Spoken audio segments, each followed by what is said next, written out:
भाइया ଏବେ ତ ସମୟ ଅଛି ମତେ ହବ ଯେ ଟିକେ କଞ୍ଚା କଦଳୀ ଦେଇ ଦେଇକି ଯିବ କି ଦବ ନା କଞ୍ଚା କଦଳୀ ତ ହଁ ହଁ ଖାଲି କଞ୍ଚା କଦଳୀ ମତେ ସେଇଟା ହିଁ ଦରକାର ଅଛି ଆଉ ସବୁ ଅଛି ପନିପରିବା। ନମସ୍କାର ସାଙ୍ଗମାନେ ଶୁଭ ସକାଳ ପୁଣି ଏକ ନୂଆ ବ୍ଲଗକୁ ଆପଣମାନଙ୍କୁ ଅନେକ ଅନେକ ସ୍ୱାଗତ। ଆଶା କରୁଛି ଆପଣମାନେ ସମସ୍ତେ ଭଲରେ ଥିବେ ସୁସ୍ଥ ଥିବେ ମାଙ୍କ କୃପାରୁ ସୁରକ୍ଷିତ ମଧ୍ୟ ଥିବେ। ସମୟ ତ ଏବେ 8:25 କି 8:30 ଏମିତି କ'ଣ ହେଉଛି। ଘରର ଯାହା ଯେମିତି ସବୁ କାମ ଦାମ ସାରିକି ପୂଜାପାଠ ବି ହେଇଗଲାଣି ଯେହେତୁ ଆଜି ଶୁକ୍ରବାର ମାଙ୍କ କୃପାରୁ ଜଲ୍ଦି ସବୁ ପୂଜାପାଠ ବି ହେଇଯାଇଛି। ତ ସେ ତ ଏବେ ଡ୍ୟୁଟି ଯିବା ପାଇଁ ରେଡ଼ି ହେଇଗଲେଣି। ଆଗେ ମୋତେ ତାଙ୍କୁ ଟିକେ କହିଲେ ମୋତେ କଞ୍ଚା କଦଳୀ ଆଣିଦେଇକି ଯିବ। ତ ସେ ପ୍ରଥମେ ମୋତେ କଞ୍ଚା କଦଳୀ ଦେଇଦେଇକି ତାପରେ ଡ୍ୟୁଟି ଯିବେ। ତାଙ୍କ ପାଣି ବୋଟଲଟା ଭରି ନଥିଲେ ତାଙ୍କୁ ପାଣି ବୋଟଲ ଭରିକି ତାଙ୍କୁ ଦେଇଦେଲି। ରୋଷେଇବାସ ତ କିଛି କରିନି ଲଞ୍ଚ ପାଇଁ ସିଏ ଆସିବେ କାରଣ ସବୁଦିନ ଅପେକ୍ଷା ଶୁକ୍ରବାର ପୂଜା ଟିକେ ସମୟ ଲାଗେ ଆଉ ସବୁ କାମ ଦାମ ସାରିକି ପୂଜାପାଠ କରିକି ରୋଷେଇ କରିକି ଦେବାଟା ସମ୍ଭବ ନୁହେଁ ସେଥିପାଇଁ ସେ ଲଞ୍ଚ ପାଇଁ ଆସିବେ। ହଁ ହଁ ଏଇଠି ଥିଲି ଯେ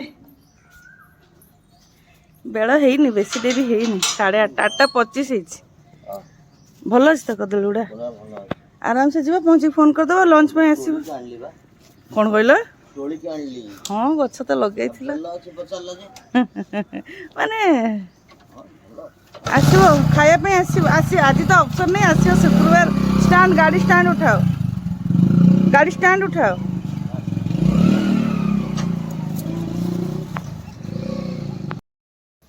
ସେ ତାଙ୍କର କଞ୍ଚା କଦଳୀ ଦେଇକି ଡ୍ୟୁଟି ବାହାରି ଗଲେ। ଗୋଟେ କଞ୍ଚା କଦଳୀ ଅଛି ପିଠଉ ଭଜା କରି ପିଠଉ ମାନେ କ'ଣ ଚାଉଳ ଚୁନା ମାନେ ଚାଉଳ ଭିଜେଇକି ବାଟିକି ନୁହଁ ଚାଉଳ ଚୁନା ବେସନ ସେଗୁଡ଼ା ଦେଇକି ପିଠଉ ଭଜା କରିବି। ଆଉ କ'ଣ ଡାଲି ତ ହବ ହିଁ ହବ ଆଉ ହବ ଯଦି ପୋଟଳ କାଙ୍କଡ଼ ସବୁ ମିଶେଇକି ଗୋଟେ ଭଜା କରିବି ଅରୁଆ ଭାତ ଏଗୁଡ଼ା ହିଁ ହବ ଲଞ୍ଚରେ।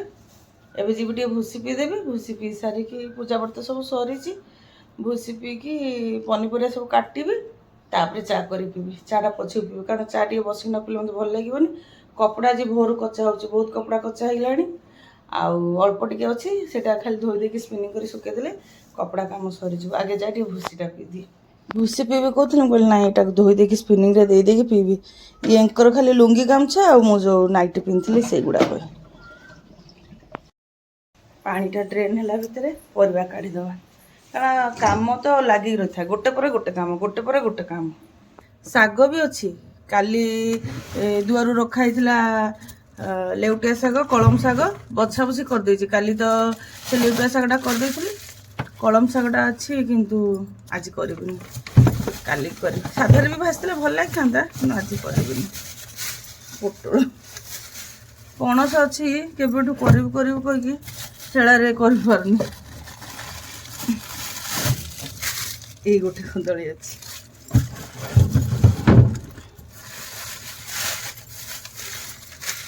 ଏ ବାଇଗଣଟା କାହିଁ କାଢ଼ିଥାଏ ଯଦି ଯେଉଁ ପିଠଟା ଗୋଳିବେ ରହିବ ଯଦି ବାଇଗଣକୁ ବି ତା ଦେହରେ ଭାଜିଦେଲେ ହବ। ନାଇଁ ଅଧିକା ହେଇଯିବ ଥାଉ ଦରକାର ହେଲେ ବରଂ କାଟିବି ବାଇଗଣ କାଟିବାଟା କେତେ ସମୟ ଲାଗିବ।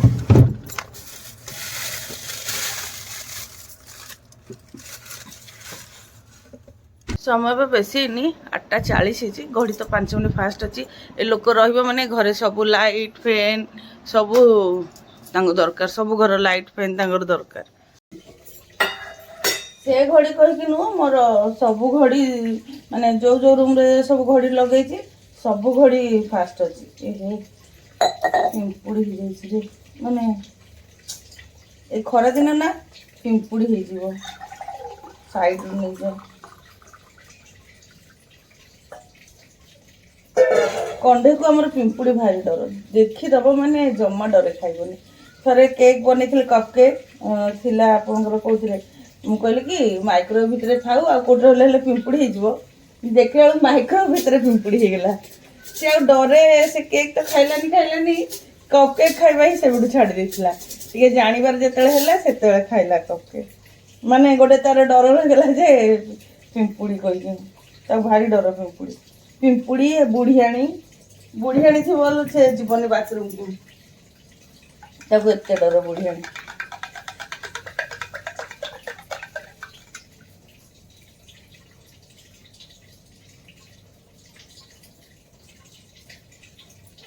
ପିଇ ଦେଇକି ଯିବି ପରିବା କାଟିବି।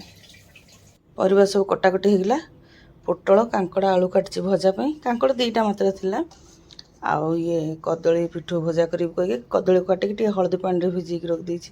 ଟିକେ ସମୟ ଭିଜେଇକି ଥାଉ, ତାପରେ ଛାଣି 10-15 ମିନିଟ୍ ଭିଜେଇକି ରଖୁ, ନହେଲେ କଳା ପଡ଼ିଯିବ।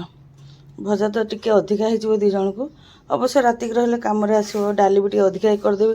2 ଟାଇମ୍ ରୋଷେଇ ରହିଗଲା ବେଳକୁ ମୋର ଭିଡ଼ିଓ କାମ ଗୁଡ଼ାକ ଟିକେ ରହିଯାଉଛି, ଏଡ଼ିଟ୍ କରି ହେଉନି, କାରଣ ସେଥିରେ ବି ଟିକେ ସମୟ ଲାଗେ। ତ ରହିଗଲେ ତାପରେ ଶୁକ୍ରବାର ଭଜା, ଡାଲି, କ୍ଷୀର, ରୁଟି, ପରଟା ଏମିତି କ'ଣ କରିଦେଲେ ମିଶେଇକି ସବୁ ଖାଇଦେବୁ ଆଉ।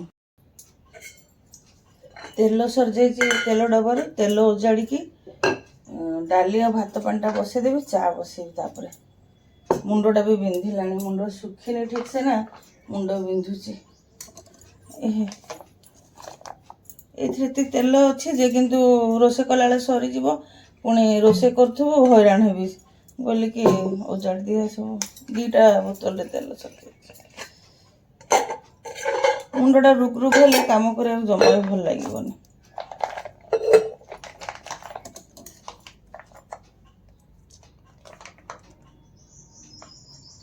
ମୋତେ ରୋଷେଇଟା ଟାସ୍କ ଲାଗେନି, ଏଇ କାମ ସବୁ ବଡ଼ ବାଧେ। ରୋଷେଇ କଲାବେଳେ ଅଟା ସରିଯାଇଥିବ, ଯଦି ଚା କଲାବେଳେ ଅମୁଲ ଚାପତି ଚିନି ସରିଯାଇଥିବ, ସେସବୁ କାମ ମୋତେ, ଏଇ ଯେମିତି ତେଲ ଓଜାଡ଼ିବା, ମାନେ ବିଶ୍ୱାସ କରିବେନି, ପରିବା କାଟିକି ଆସିଲି ସକାଳୁ ଭୋରୁ ଯେମିତି ଉଠିକି ଯାହା ସବୁ କାମ କଲେଣି, ସେଥିରେ ମୋତେ କଷ୍ଟ ନାହିଁ। ଏଇ କାମ ଗୁଡ଼ା କାହିଁକି କଷ୍ଟ ହୁଏ କେଜାଣି, ମାଇଣ୍ଡରେ ସେଟ୍ ହେଇଯାଇଛି ଆଉ। ଏଇଟା ସବୁ 500 ml, 1 ଲିଟର ଧରେନି। ମୁଁ ଯେଉଁ ପ୍ରିଲ୍ କି ଭୀମ୍ ଡବାରେ ରଖୁଥିଲି ଆଗରୁ ତେଲ, ମୋର ସେଇଥିରେ ନା, ସେଥିରେ ବି ଧରେନି 1 ଲିଟର, ସେଥିରେ ବି ଧରେନି। ସେଇ 5, ସେଥିରେ 725 ml ଧରେ।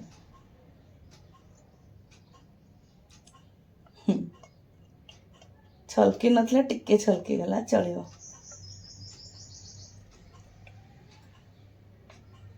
ଏଇ କାମଟା ହେଇଗଲା ମାନେ, ହଁ କ'ଣ କହୁଥିଲି, ଡାଲି ବସେଇଦେବି, ଭାତ ପାଣି ବସେଇକି ଚା ଟିକେ ବସିକି ପିଇବି।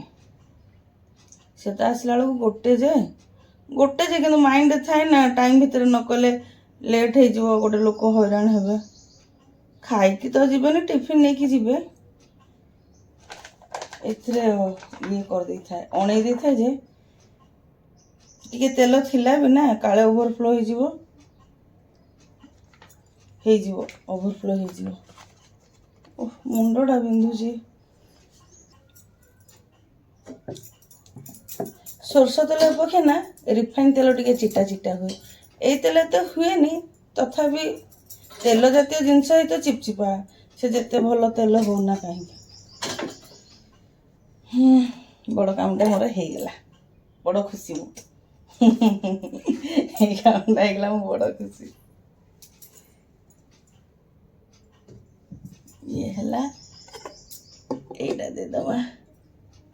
ମୋତେ ଏଇ ଷ୍ଟିଲ୍ ଅପେକ୍ଷା ସେ କାଚ ଇଏଟା ବେଶୀ ଭଲ ଲାଗୁଛି। ଏଇଥିରେ ଟିକେ ପକେଇଲା ବେଳକୁ ଜୋରରେ ପଡ଼ିଯାଉଛି, ମାନେ ବେଶୀ ପଡ଼ିଯାଉଛି, ନହେଲେ ବୋହି ଯାଉଛି, ଏମିତି ହେଉଛି। ଡାଲିଟା ବସେଇ ଦେଇ ସାରିଲିଣି, ଏପଟେ ଚାଟା ବି ଅଲମୋଷ୍ଟ ହେଇ ଆସିଲାଣି। ଅଦା ଅଳେଇଚ ପକେଇକି ଗୋଟେ କଡ଼ାକି ଚା କରିଛି, ଏପଟେ ଭାତ ପାଣି ବସେଇଛି। ଚା ଛାଣିକି ନେଇ ଆସିଲି, ପ୍ଲେଟ୍ଟା ବି ଆଣିଛି ଆଜି। ମୋ ପ୍ଲେଟ୍ରେ ମାନେ କପ୍ ପ୍ଲେଟ୍, ଖାଲି କପ୍ ପିଏ, ପ୍ଲେଟ୍ରେ ମୋର ଆବଶ୍ୟକତା ପଡ଼େନି, କିନ୍ତୁ ଟିକେ ଚା ଅଧିକା ଅଛି ତ, କାଳେ ଛଲକି ଯିବ କହିକି ପ୍ଲେଟ୍ ବି ଆଣିଛି। ଫ୍ୟାନ୍ ତଳେ ବସିକି ଚା ପିଇବି, ଚା ପିଇବା ବି ହେଇଯିବ, ଟିକେ ବସିବା ବି ହେଇଯିବ, ତା ସାଙ୍ଗରେ ଚୁଟିଟା ବି ଟିକେ ଶୁଖିଯିବ। ହେୟାର ଡ୍ରାୟର ୟୁଜ୍ କରିବା ମୋତେ ମନା, ନହେଲେ ତ ମାନେ କ'ଣ 1 ମିନିଟ୍ ଲାଗିବନି, ଯେମିତି ପତଳା ଚୁଟି ଫଟକେ ଶୁଖିଯିବ। କିନ୍ତୁ ମୋତେ ମନା, ଯେଉଁ ମୋର ମୁଣ୍ଡ ବିନ୍ଧେ କହିକି ମୋତେ ମନା ହେୟାର ଡ୍ରାୟର ୟୁଜ୍ କରିବା। ପିଇଦେବା ଚାଟା, ଏତେ କାମ ପରେ ଚା କପ୍ ମିଳିଛି।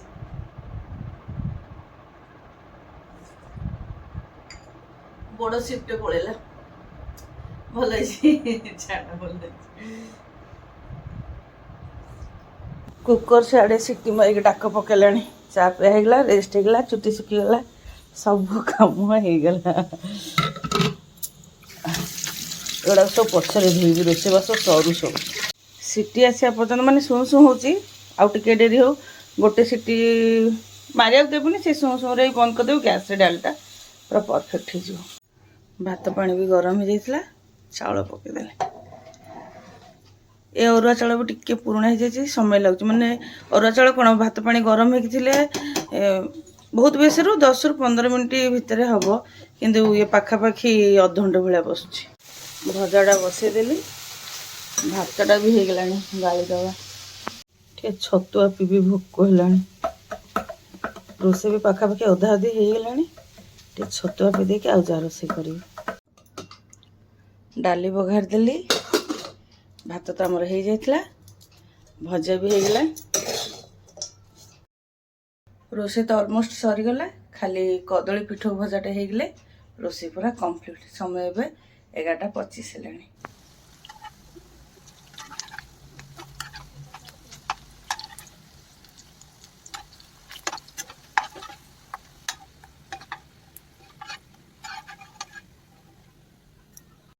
ଏପଟେ କଦଳୀ ପିଠଉ ଭଜା ବି ପାଖାପାଖି ହେଇ ଆସିଲାଣି। ଆଉ ଗୋଟେ ଥର କରି ରଖିଦେବି, ଅଧିକା ହେଇଯିବ ନହେଲେ ପୁଣି ଏତିକି ଅଛି। 2 ଜଣକୁ ଅଧିକା ହେଇଯିବ, ପଛରେ କରି କେତେବେଳେ ଖାଇଦେବୁ ନହେଲେ। ଏଇ ଗୋଟେ ଭାଡ଼ି ପକେଇ ଦେଇକି ଆଉ ସବୁ କଦଳୀ ଗୁଡ଼ାକ ରଖିଦେଲି। କପଡ଼ା ମାନେ ସବୁ ଡାକ ପକେଇଲେଣି, ଆମେ ଖରାରେ ତାତି ଗଲୁଣି, ମାନେ ଶୁଖିକି ଆହୁରି ଥରେ ଶୁଖିବାକୁ ରେଡ଼ି ହେଇଗଲୁଣି। ଆମକୁ ଆସି ଟିକେ ନେଇଯା। ମୁଁ କହୁଛି ରହିଯା, କଦଳୀ ମାନେ ବି ହେଇଗଲେଣି। ସେମାନେ ବି କହୁଛନ୍ତି ଆମକୁ ବାହାର କରିଦେଇକି ଯିବୁ କପଡ଼ାମାନଙ୍କ ପାଖକୁ। କପଡ଼ା ସବୁ ତୋଳିକି ନେଇ ଆସିଲି, ବୋଝାଏ କପଡ଼ା। କାଲି ତ ପୁରା ବେଡ୍ ଫୁଲ୍ ଏତିକି କାଚିଥିଲି। ସେଇଥିରୁ ଏତିକି ଅଛି, ଏ 2ଟା ପିଲୋ କଭର୍ ଆଉ ଏଙ୍କ ପ୍ୟାଣ୍ଟଟା ସିଲେଇ ଖୋଲିଯାଇଛି ତ ସବୁ ଫୋଲ୍ଡ କରି ରଖିଦେଇଥିଲି। ଏତିକି ସିଲେଇ କରିବାର ଅଛି କହିକି ଅଲଗା ରଖିଥିଲି। ଆଉ ଏବେ ତ ଏତିକି ତୋଳିକି ଆଣିଲି। ଆଉ ଏଟା ଯେଉଁ ଗୋଡ଼ ତକିଆ, ଯେଉଁ ଗୋଲ ତକିଆ ଗୋଡ଼ରେ ଦିଏ, ସେଇ ତକିଆର ପିଲୋ କଭର୍ଟା ସବୁ ଖୋଲି ଯାଇଛି। ମୁହଁ ପାଖରେ ଯେଉଁଠି ବନ୍ଧା ହୁଏ ସେ ସବୁ ଖୋଲି ଯାଇଛି, 2ଟା ଯାକର ଖୋଲି ଯାଇଛି। ଟିକେ ସମୟ ପାଇଲେ ସିଲେଇ କରିବି। ଆଉ 24 ଘଣ୍ଟା ଯାକ କାମ କଲେ ବି କାମ ମାନେ ସମୟ କମ୍ ପଡ଼ିଯିବ, କିନ୍ତୁ କାମ ବାହାରୁଥିବ, ଏତେ କାମ ହେଇଯାଉଛି। ନ ଶୋଇଲେ ବି ସେ ମୁଁ ୟାଙ୍କୁ ଆଜି କହୁଥିଲି, ଦିନେ ଗୋଟେ କାମ କରିବା, ରାତିରେ ଶୋଇବାନି, ଦେଖିବା କାମ କରିବା କି ଚୁପକି ବସିବା। ଇଏ କହିଲେ ନାଇଁ, କାମ ବାହାରିବ, ଚୁପକି ବସି ପାରିବାନି, ଆମେ କାମ ହିଁ କରିବା। ସାଙ୍ଗମାନେ, ଏ ଲୋକ ମୋତେ ଟିକେ ଆଗରୁ ଫୋନ୍ କରିଥିଲେ, ଗାଳି ଶୁଣିବା କାମ କଲେ ଆଉ ଗାଳି ବି ଶୁଣିଲେ। କ'ଣ ସେଟା ଇଏ କହିବେ କୁହ? ମୁଁ କହିଲି ଗେଟ୍ରୁ ଟିଫିନ୍ ଦେଇଦେବ। ମାନେ ଗେଟ୍ରୁ ମୁଁ ଗୋଟେ ଲୋକ ଟିଫିନ୍ ଦେଇଦେବ, କହିଲେ କି ଟିଫିନ୍ ରେଡ଼ି କରିଦେଇଛ? ମୁଁ କହିଲି ହଁ ରେଡ଼ି କରିଦେଇଛି। ତ ସେ କହିଲେ କି ଗେଟ୍ରୁ ଦେଇଦେବ, 1 ମିନିଟ୍ ଭିତରେ ଦେଇଦେବ। ମୁଁ କହିଲି କି ଲୋକ, ମାନେ ତମ ଘର ଭିତରକୁ ଆସିବନି, ଗେଟ୍ ତମେ ଖାଇବନି, ହଡ଼ବଡ଼ିରେ କହିକି ମୁଁ ଟିଫିନ୍ ରେଡ଼ି କରିଦେବି, ତମ ପାଇଁ ଏତେ ବ୍ୟସ୍ତ ହେବି, ମୋତେ ଗେଟ୍ରୁ ଦେଇଦେବୁ। କହିଥାନ୍ତ ତ ପ୍ଲାଣ୍ଟ ଗେଟ୍ ପର୍ଯ୍ୟନ୍ତ ଯାଇକି ଦେଇ ଦେଇଥାନ୍ତି, ବେକାର ଆସିଲ ଖରାରେ। ଆରେ କିଛି ଲୋକ ପ୍ଲାଣ୍ଟ ଗେଟ୍ ପାଖରେ ବି ନଉଛନ୍ତି। ଭାଇଆ, ତାହେଲେ ବ୍ୟାଗଟା ଆଣ ତାହେଲେ। ମାନେ ପ୍ଲାଣ୍ଟ ଗେଟ୍ ପାଖରେ ଠିକ୍ ଅଛି, ସେଇଆ କରିବି। ମେନ୍ କ'ଣ ହେଉଛି, ମୁଁ ଯେବେଠୁ ଗାଡ଼ିରୁ ପଡ଼ିଛି, ଆକ୍ସିଡେଣ୍ଟ ହେଇଛି, ମୋତେ ଟିକେ ଗାଡ଼ି ଚଲେଇବାକୁ ଡର ଲାଗୁଛି। ନହେଲେ ଏତିକି ବି କରିଦିଅନ୍ତି। ହେଲା, ନେଇକି ପ୍ଲାଣ୍ଟ ପାଖରେ ପହଞ୍ଚେଇଦେବି। ହେଲା, ଖୁଏଇ ତ ଦେବି ଗୋଳେଇ ଗୋଳାକି, ଆଉ ସେଇଟା ବେଷ୍ଟ ହବ। ଠିକ୍ ତ? ଠିକ୍। ମାନେ ଏଇଠୁ ଲୋକଟା ପଳେଇବେ। ଟିଫିନ୍ ପୁରା ରେଡ଼ି କରିକି ରଖିଛି, ସେ ଆସିଲା ମାନେ ଦେବି କହିକି ମୋତେ ଫୋନ୍ କରି କହୁଛନ୍ତି ମୋତେ ଗେଟ୍ ପାଖକୁ ଆଣିଦିଅ କହିକି। ଏଇ କଷ୍ଟ କାମଟା କରିବେ। ଖରାରେ ଆସିକି ନେଉଛନ୍ତି ସେତିକି ବଡ଼। ମେନ୍ ଶୁକ୍ରବାର ଆଉ ସେଦିନ କୋଉଦିନ ଗୋଟେ ଆସିଥିଲେ ବି, ଦେହ ଭଲ ଲାଗୁନି, କ୍ୟାଣ୍ଟିନ୍ରେ ଖାଇବା ଅପେକ୍ଷା ଆସି ବରଂ ଟିକେ ନେଇଯିବ। ଯାହା ବି ହେଲେ ବାହାର ଖାଇବା ଘର ଖାଇବା ଭିତରେ ତ ତଫାତ୍ ରହିବ ନା। ହଉ, ମାନେ ଖାଲି ଟିଫିନ୍ ପାଇଁ ଆସିଥିଲେ, 1 ମିନିଟ୍ ବି ନୁହଁ। ସେତିକିରେ ତାହେଲେ ଲେଟ୍ ହେଇଛି, ଅନ୍ଧାର ଅଛି ଘର। ମୁଁ ଏକଲା ରହିବି ମାନେ ସବୁ ଲାଇଟ୍ ଗୁଡ଼ାକ ଅଫ୍ କରି ରଖିବି, ଆଉ ଇଏ ରହିବ ମାନେ କେଉଁ ଲାଇଟ୍ ଆଉ କେଉଁ ଫ୍ୟାନ୍ ଅଫ୍ ହେଇକି ରହିବ, ବନ୍ଦ ହବ ନାହିଁ, ସବୁ ଚାଲିଥିବ। ପହଞ୍ଚି ଯାଇ ଟିକେ ଫୋନ୍ କରିଦେବ। ଆଜି ତମ ଲଞ୍ଚ ବକ୍ସରେ ଗୋଟେ ଭଲ ଜିନିଷଟେ ଅଛି। ଯୋଉଟା ଟିକେ ତମେ ଖାଇବାକୁ ବହୁତ ଖୁସି ପାଅ, ସେଇଟା। ଦେଖିବା ଅଛି କି ନାହିଁ। ହଉ, ପହଞ୍ଚିକି ଫୋନ୍ କରିଦେବ ହେଲା। ଡ୍ୟୁଟି ଯିବା ବେଳକୁ ତ କଦଳୀ ଦେଇକି ଯାଇଥିଲେ, କିନ୍ତୁ ଆଜି କଦଳୀ କରିବୁ କହିକି, ମାନେ କଦଳୀର କିଛି ଗୋଟେ କରିବୁ କହିକି ସେ ଜାଣିନାହାନ୍ତି। ଆକ୍ଚୁଆଲି କଞ୍ଚା କଦଳୀ ଖାଆନ୍ତି, ଏତେଟା ଭଲ ପାଆନ୍ତିନି। ତ ସେଥିପାଇଁ କହିଲି କି ତମ ଲଞ୍ଚ ବକ୍ସରେ ତମେ ଯେଉଁଟା ଭଲ ପାଅ ଅଛି। ଏବେ ମୁଁ ମୋ ପାଇଁ ଖାଇବା ବାଢ଼ୁଛି। ମୁଣ୍ଡ ତ ମାନେ ସକାଳୁ ହିଁ ହାଲକା ହାଲକା ବିନ୍ଧୁଛି, ଅବଶ୍ୟ ଜୋରରେ ବିନ୍ଧୁନି, କିନ୍ତୁ ଆରାମ ବି ଲାଗୁନି। ଏବେ ଖାଇବି, ଖାଇସାରିକି ଲୁଗାପଟା ତ ସବୁ ତୋଳିଛି, ସେଇଟା ତ ଏବେ ଭାଙ୍ଗିବାର ନାହିଁ, ସେଇଟା ସମୟ ମାନେ ଯେତେବେଳେ ହାତରେ ସମୟ ହେବ, କାରଣ ସେ ବେଡ୍ ଉପରେ ଯେଉଁ କପଡ଼ା ପଡ଼ିଛି ସେଇ ବେଡ଼୍ରେ ତ କାରବାର ନାହିଁ, ସେଥିପାଇଁ ସବୁବେଳେ କପଡ଼ା ତୋଳିକି ସେଇ ବେଡ଼୍ ଉପରେ ରଖିଦିଏ। ଯେତେବେଳେ ମୋତେ ସମୟ ହୁଏ ମୁଁ ଫୋଲ୍ଡ କରିଦିଏ, ନହେଲେ ତାଙ୍କ ହାତରେ ସମୟ ଥିଲେ ସିଏ ବି ପ୍ରାୟ ଫୋଲ୍ଡ କରିଦିଅନ୍ତି। ଏବେ ଖାଇବି, ଖାଇକି ଟିକେ ରେଷ୍ଟ କରିବି, ତାପରେ 4ଟା ବେଳ କାମ ଯାହା ଯେମିତି ସବୁ ହେବ, କାରଣ ସମୟ ତ ଏବେ 2ଟା ହେଲାଣି। ଖାଇକି ମାନେ ଧୀରେ ଧୀରେ ଟିକେ ବସିକି ଖାଇବି, 15-20 ମିନିଟ୍ ଆରାମସେ ଖାଇବି, ତାପରେ ଅଇଁଠା ଫଇଁଠା ଉଠାଉଠି ପୋଛାପୋଛି, କାରଣ ସକାଳୁ ଯେଉଁ କାମ ଚାଲିଥାଏ ପୁରା ଅଥୟ। ଖାଇସାରିଲା ପରେ ହିଁ ମୁଁ ତ ଖରାବେଳେ ଶୁଏନି, ଟିକେ ଯେଉଁ ଗୋଡ଼େ ଟିକେ ସିଧା ହେଇଯାଏ, ସେଇ ସିଧା ହେଲା ଭିତରେ ଯଦି ମୋବାଇଲ କାମ ଥାଏ, ମାନେ ଭିଡ଼ିଓ କାମ ଥାଏ, ସେଗୁଡ଼ା କରେ, ନହେଲେ ଟିକେ ମୋବାଇଲ ଦେଖିଦିଏ। କାରଣ ଆଜିକାଲି ତ ଗୋଟେ ଅଭ୍ୟାସ ନା, ଗଡ଼ିଲା ମାନେ ବିଛଣାରେ ଟିକେ ମୋବାଇଲ ଦେଖିଦେବାକୁ ଅଭ୍ୟାସ ହେଇଲାଣି। ଅବଶ୍ୟ ବଦ ଅଭ୍ୟାସ କି ଭଲ ଅଭ୍ୟାସ କହିବିନି, କିନ୍ତୁ ଯାହା ବି ହଉ ଅଭ୍ୟାସ ତ ହେଇଗଲାଣି। ତ ସାଙ୍ଗମାନେ ବ୍ଲଗ୍କୁ ଆଉ କଣ୍ଟିନ୍ୟୁ ନ କରିକି ଏଇଠି ରଖିଦେଉଛି। ଆଶା କରୁଛି ଆଜିର ବ୍ଲଗ୍ ଆପଣମାନଙ୍କୁ ଭଲ ଲାଗିବ। ଯଦି ବ୍ଲଗ୍ଟି ପସନ୍ଦ ଆସେ ନିଶ୍ଚୟ ଲାଇକ୍ କମେଣ୍ଟ ସେୟାର କରିବେ। ଚ୍ୟାନେଲରେ ନୂଆ ଥିଲେ ସବସ୍କ୍ରାଇବ୍ କରିଦେବେ, ଆଉ ଫେସବୁକ୍ ପେଜ୍ରୁ ଦେଖୁଥିଲେ ପେଜ୍ଟିକୁ ଫଲୋ କରିଦେବେ। ଆଜି ପାଇଁ ରହୁଛି, ପୁଣି ଦେଖାହେବ ନେକ୍ସଟ ବ୍ଲଗ୍ରେ। ନମସ୍କାର।